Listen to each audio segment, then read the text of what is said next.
நம்ம கருப்பங்காட்டில் கரும்பெல்லாம் வெட்டி முடிச்சாச்சுங்க. மறுக்கட்டைக்கு விடலான்னு பார்க்கும்போது நம்ம இது வந்து ஏற்கனவே 3 கட்டை விட்டுட்டோம். அதனால் இந்த கட்டைக்கு நம்ம ஈல்டு வராதுன்ட்டு நம்ம சோலையெல்லாம் கொளுத்திட்டு திரும்ப காட்டை வந்து டிராக்டர் வச்சு உழுதுலான்னு கணக்கு பண்ணிட்டோம். நம்ம கருப்பஞ்சோலையெல்லாம் கொளுத்தி முடிச்சுட்டு தானாக உழுந்த தேங்காவெல்லாம் பொறுக்கி எடுத்துட்டு வீட்டுக்கு கிளம்பிட்டோங்க. ஏன்னா மறுநாள் தான் டிராக்டர் வந்து உழுத போகிறோன்னு சொல்லிட்டாங்க. அதனால் வீட்டுக்கு கிளம்பிட்டோம். நாங்களும் ஃபுல்லாக கொளுத்தி பார்த்தோம், சரியாகவே எரியல.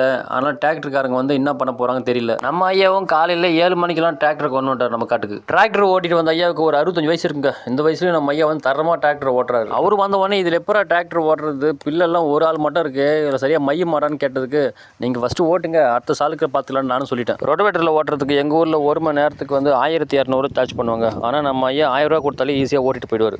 களச்செடியெல்லாம் கண்ணா பின்னான்னு வந்ததுனால ரொட்டேட்டர் ஆக்சில் வந்து அப்பப்போ கைண்டிட்டே இருந்துச்சுங்க. நம்மளும் வண்டிக்கிட்டே இருந்து கைண்டும் போதெல்லாம் திரும்ப முடிக்க ஓட்ட மாதிரி நிலைமையாக போச்சு. நம்மளும் வீடியோ எடுக்கிற கேப்பில் கீழே கால் தடத்தை பார்க்காம போயிட்டுங்க. கீழே பார்த்தா சாரப்பம் போயிட்டு இருக்கு. ஏன்னா டிராக்டர் ஓட்டும் போது உள்ளே இருக்கிற ஜீவராசிக்கு ஃபுல்லாக வெளியே வர ஆரம்பிக்கும். சரி, நம்ம எதுக்கு அவங்க தொந்தரவு பண்ணிட்டு நம்மளும் டிராக்டர் ஓட்டி முடிச்சுட்டு நம்மளும் கிளம்ப ஆரம்பிச்சிட்டோம். நம்ம காட்டை ஃபைனலாக ஓட்டி முடிக்கிறதுக்கு கரெக்டாக 3 மணி நேரம் ஆச்சு. உங்களுக்கு இது மாதிரி விவசாய காட்டு வேலை பிடிக்குன்னா மறக்காம ஒரு லைக் போட்டு நம்ம சேனல் சப்ஸ்கிரைப் பண்ணிங்க.